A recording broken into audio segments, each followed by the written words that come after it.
Greetings from St. Paul's United Church of Christ here in downtown Wausau, Wisconsin. We're so pleased to have you joining us today. Well, summer is on the way, and the official beginning of summer is always Memorial Day weekend. And this weekend happens to be just that, Memorial Day weekend, with Memorial Day falling, of course, on Monday. My text for today is, I think, an appropriate text for Memorial Day. It starts with John 15, and I'm going to start with verse 12. My commandment is this: love one another, just as I love you. The greatest love a person can have for his friends is to give his life for them. And you are my friends, if you do what I command you. I do not call you servants any longer, because the servant does not know what the master is doing.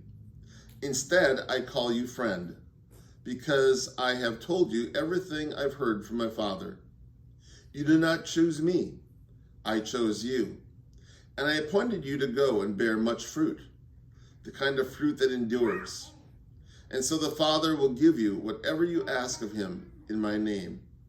This then is what I command you: love one another. Well, it seems like a very appropriate text as we come into Memorial Day and Memorial Day weekend. A little past history of Memorial Day itself. Memorial Day, of course, is an American holiday. It's always observed the last Monday of May, honoring the men and the women who died while serving in the U.S. military. Memorial Day of 2021 occurs this Monday, which is on May 31st. Originally, it was known as Decoration Day. It was originated in the years following the Civil War, and it became a federal holiday in 1971. Many Americans observe Memorial Day by visiting cemeteries and remembering their own family and friends who've passed away, holding family gatherings and participating in parades. Unofficially, as I stated earlier, it is the mark of the beginning of summer. So happy Memorial Day weekend, and have a wonderful and splendid summer. Jesus said, "Greater love hath no man than this, that a man should lay down his life for his friends." The issue of the struggle which has blackened and blighted the 20th century is one of freedom. Can ordinary people like you and I, live together with ordinary people from other countries? Well, how about even from this country? Let me bring it home a little closer. How about even around your dinner table? Or do we need some giant political power to tell us how to act? Our forefathers developed strength in refusing to bow before any other god but God. They dreamed of a land, of a world in which free men and women might live together under the law, and where they might settle their differences by discussion and by a vote, not with a club or a gun. Our forefathers and foremothers did more than dream of such a land. They faithfully worked to make such a dream come true. There have been many working within and beyond our country to destroy that dream. We have kept it only at an unbelievable cost of human bravery on the battlefield, in the courthouse, in the schoolroom, in the newspaper office, in the home, and in the Church of Jesus Christ. Is the dream still worth keeping? Is the dream still worth fighting for? How can we thank those who gave it all? A soldier's immediate task is victory in battle.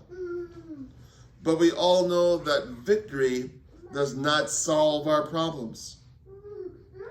At best, at the very best, military victory will bring an opportunity for us to put goodwill to work in a world that has known more ill than it has known goodwill.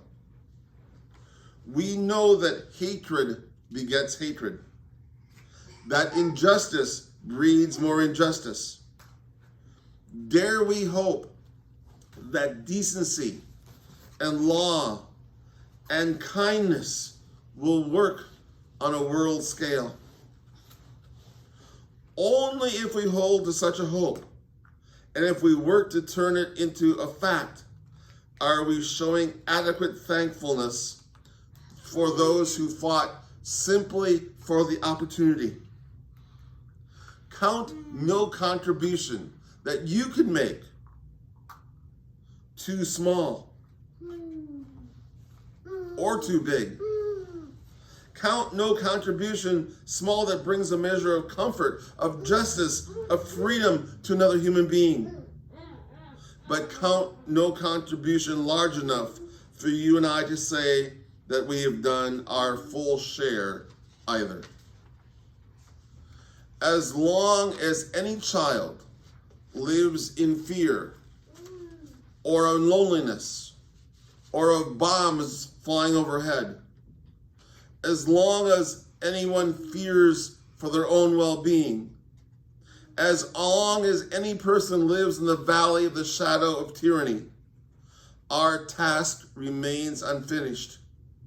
So on this Memorial Day weekend, remember our sons and our daughters, our sisters and our brothers, whom we have known in the fellowship of the church, or from school, or from even community life. They've given everything that a human being can give. If you value what they've done, then make their sacrifice meaningful in your life. Now, this dream may become a living portion of our lives. It is not enough that others should fight for freedom. We must be worthy of it ourselves, and we need to offer it to others. That is all the thanks we can give to those who gave their full measure of devotion, that we might share in the opportunity. You know, when I was a kid, I can still remember Kate Smith on the Ed Sullivan Show singing "God Bless America." Well, on this Memorial Day, I'd like to remind you of the words that she sang so long ago: "God bless America, land that I love, stand beside her and guide her." And that, my friends, is up to you. So God bless America. Have a safe and happy Memorial Day weekend. And remember those who've gone before us, giving of their lives, even from our own families, our own friends. Have a great weekend, and thank you for sharing with me today. Be with me for a moment of closing prayer. Wondrous God, the freedoms that we do enjoy here are not necessarily free. For you see, others have given of their very lives for those freedoms. Quite an amazing blessing indeed. And we thank you. And so often we take this country for granted, and the things that we have for granted, we focus on all the things that are wrong, but yet there's so very much that is right. Help us to focus on that is right. Amen. Thanks for joining me today. Happy Memorial Day. See you later.